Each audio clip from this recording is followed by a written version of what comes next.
Y estamos con la doctora que está a cargo justamente del laboratorio, sino del área de febriles del hospital, la doctora Silvia Saravia. Bueno, doctora, ¿cómo va a ser el trabajo estos días? ¿Cómo está haciendo el trabajo estos días? Vemos colas larguísimas. Sí, buenos días. Nosotros tenemos la unidad de febriles que está por Santa Fe y Balcarce. Es para los pacientes que vienen ambulatorios. Hemos notado en estas últimas semanas se ha incrementado mucho la consulta.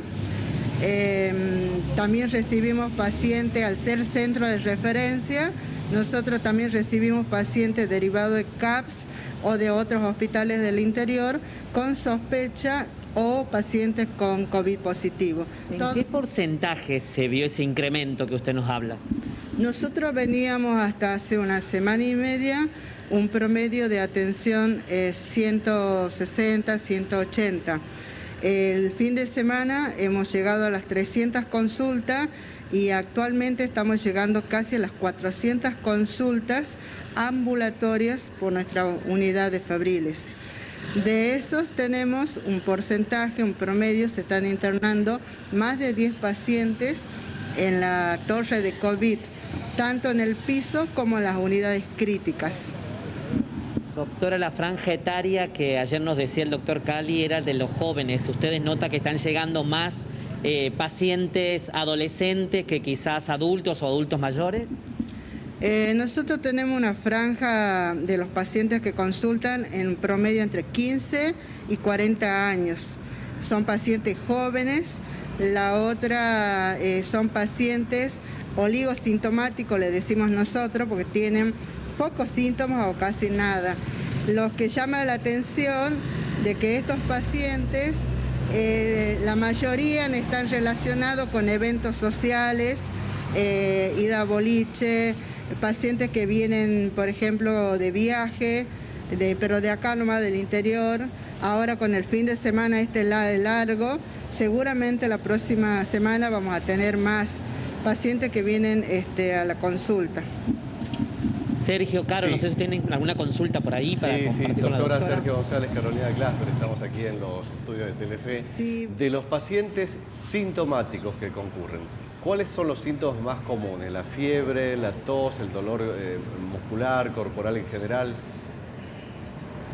Y la mayoría de los pacientes nos consulta por síndrome febril, algunos por dolor de cabeza, dolor de garganta, diarrea, vómitos y algunos con falta de olfato. Esos son la mayoría de los pacientes. Después tenemos un porcentaje más o menos del 20% de lo que nos ingresan. Esos pacientes ingresan con insuficiencia respiratoria.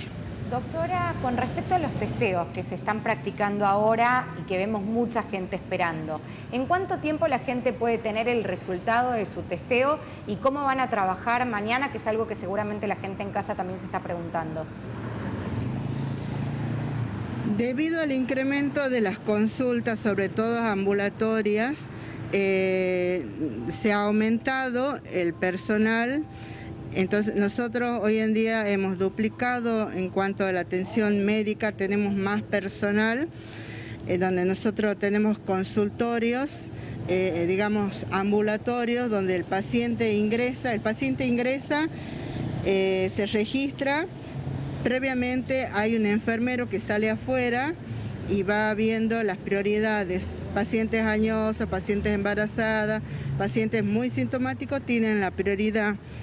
Se les da a ellos para que pasen para atención médica y ahí el médico decide, después que lo evalúa, a ver qué tipo de test se le va a hacer y se sigue con el protocolo, si va a requerir algunos estudios de mayor complejidad y decide si va a seguir ambulatorio, si que el paciente queda internado. Eso es por un lado. Debido a la demanda que la mayoría de los pacientes son oligosintomáticos y son jóvenes, se ha creado por calle Balcarce registros de pacientes para test rápido, que son los que están viendo en las colas que se está haciendo. Toda esta atención que nosotros estamos brindando se hace las 24 horas del día. Lo que sí se pide a la población, por favor, que en la noche traten de venir más la urgencia. Bien. Doctora, eso que Porque usted hay estaba Saturar el mencionando sistema. recién, para no saturar el sistema, porque hay pacientes chicos jóvenes que vienen de los boliches a las 4 de la mañana Claro. para que lo hisopemos. salgo del boliche y, no me voy a tienen hacer el síntomas. testeo, claro. Exactamente, Sí, se bajan sí. de los autos. Sí, es tremendo. Entonces- lo tomamos así con un poquito de risueñamente, Con pero la humor. situación es gravísima. Y esta es una de las grandes Sí. diferencias, doctora, lo que usted está remarcando con la primera ola, si se quiere, si ya estamos en la segunda, porque en la primera ola no se daba esta situación. No había tantos chicos de esta edad contagiados. No, ha variado la franja etaria en comparación del año pasado. El año pasado teníamos otro tipo de pacientes con otras sintomatologías más agudas y sobre todo eran pacientes de mayor edad. Claro, y además, doctora, hay que decir que en el caso de los jóvenes, si bien pueden presentar casos que no sean de extrema gravedad, sí son los que contagian, Claro, esparciendo el virus de una manera quizás más rápida que el resto de la población. Exacto, hoy en día estamos, digamos, con una cepa que es más fácil de difundir y que se da en pacientes jóvenes. Por ahora no son tan agresivas como las del año pasado todavía, pero eso hace que la persona joven vive en una familia donde tiene padres, tiene hermanos, tiene abuelos, y esos son los que van difundiendo, o compañeros en un colegio, por ejemplo, o por ejemplo en un equipo de fútbol rugby, que ya Claro. hemos visto que más de la mitad están comprometidos. Doctora, Entonces último, se difunde sí, rápidamente. Lo último de mi parte, quiero consultarle. En el caso de que vaya a hacerse el control más de un integrante de la misma familia que conviven en el mismo lugar, y si a uno de ellos les da positivo, ¿se les hace a los otros también, o epidemiológicamente, como se estableció en la etapa anterior, se considera todo el núcleo familiar como positivo de COVID-19?